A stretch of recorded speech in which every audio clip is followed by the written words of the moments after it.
I didn't know how to feel about this book. At times I loved it, at times I hated it. At times I liked it, at times I didn't like it. There was so much complexity. Like, I can't even remember all the names of the gods and the different people who came to play. I also never got an answer to the ultimate mystery, which is, why is her name Penelope, and yet she goes by Poppy and not Penny? Can someone explain that to me?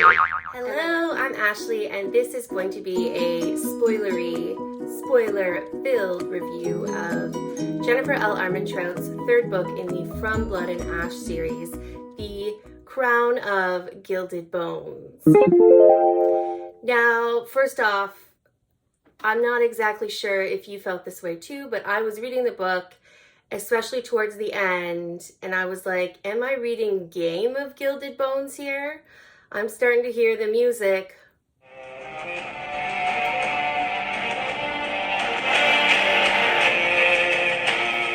You know what I'm saying? And then, of course, because this is a fantasy romance with lots of smut, it felt like I was reading Crown of Gilded Moans, because man, is there a lot of sexy time. At times when really I felt like, you know, given what the stakes are, is it really reasonable that both the characters would be like, yeah, I just want to get it on right now. The other thing that I thought was sort of weird is how open Castile is about how much he wants to get it on with Poppy in front of his father, in front of his mother. Like, I don't know, that was a bit awkward for me. Also, there is so much nakedness, like the wolves are naked, Poppy's naked in front of the wolves are naked in front of Poppy, and basically the wolves are like the Secret Service, if the Secret Service sometimes got naked and transformed into giant wolves.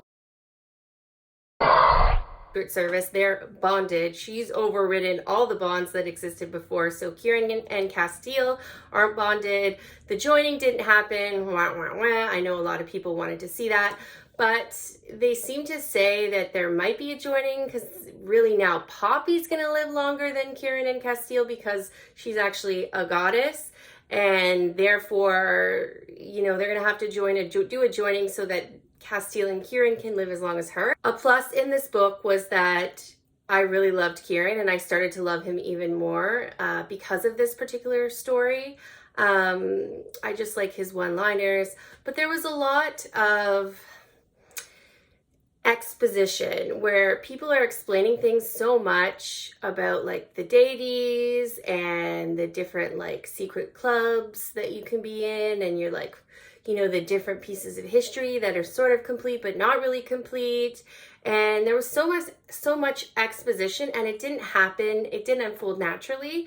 So I almost like lost control of like, well, whose voice is this? Like, which character is even talking? Because it didn't really sound like a specific character. It just sounded like, okay, and now we're reading a textbook about the history of Solace. And we find out Alistair is actually part of, can't remember what they're called, like the old school Brotherhood protectors of Solace, and they're a little bit sexist, but also they are very fearful of the power that Poppy has, that they know she has. So they catch her and they can trap her in these old bone chains, and that's pretty upsetting.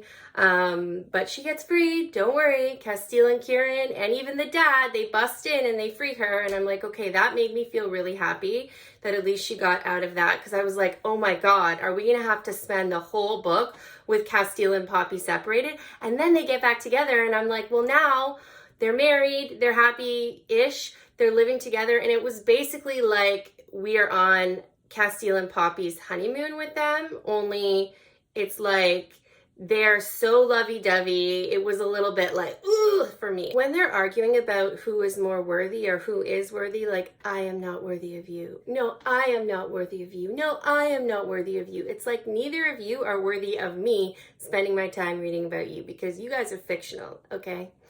Anyway, it was just that honeymoon period was too much. It was too much. Throughout the book, it's like, okay, Poppy's now going to, you know, she's lost too much blood during this rescue mission. So now Castile's going to ascend her. Even though they don't really like the Ascended, in fact, hate them, They're like, I don't care. If it means losing her, I'm going to ascend her. Oh, wait, she can't actually be ascended because of what she is. Okay, now we find out she's a deity, and then it's like, no, she's a goddess. No, she's a deity. No, she's a goddess. Her father is this person. Her father is that person. Actually, no, her father's that person's twin brother, and he also masquerades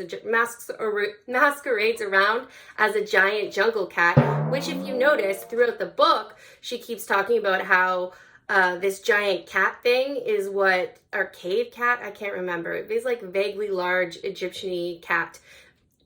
She talks about in the book how Castile reminds her of this cat that she saw, you know, in the evil queen's palace when she was younger. They see the same cat and they're like, no, we don't have time to save this cat. We just got to go in and see the queen. The queen is like apparently super powerful because she's also like a deity, goddess type person. Yeah, it was a lot. I almost needed to like write out, and maybe I should have before I did this video, I almost needed to write out like a whole tree of like who could possibly have birth who, and if you're a goddess, it means you have these powers, and if you're a deity, it means you have these powers. And then it gets very Game of Thrones in the final act, where we have Castile has been taken. We find out Poppy's brother's actually good. That was the one twist I really did enjoy. I enjoyed when, you know, you think Ian is all like ascended and he's pro the ascended, and he hugs her and he actually gives her the hint of what she needs to do in order to fight the remnants or whatever these super soldiers are that the evil queen has created. Ian, I'm sorry we didn't get to know each other better. Sorry you got killed off in book 3 before, you know, we really could develop your character. But don't despair, because Jennifer L. Armentrout can write you back into life somehow, I'm sure.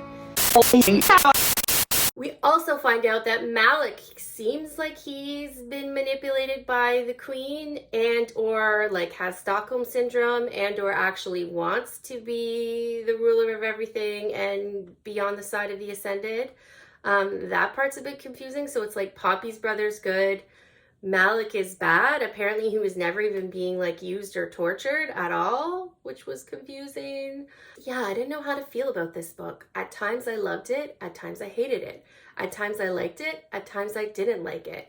There was so much complexity. Like, I can't even remember all the names of the gods and the different people who came to play. I also never got an answer to the ultimate mystery, which is, why is her name Penelope, and yet she goes by Poppy and not Penny? Can someone explain that to me? Am I right? Yeah, overall, it was a confusing read for me. I probably will continue on with the series, but I hope that there isn't just like twists for twist's sake.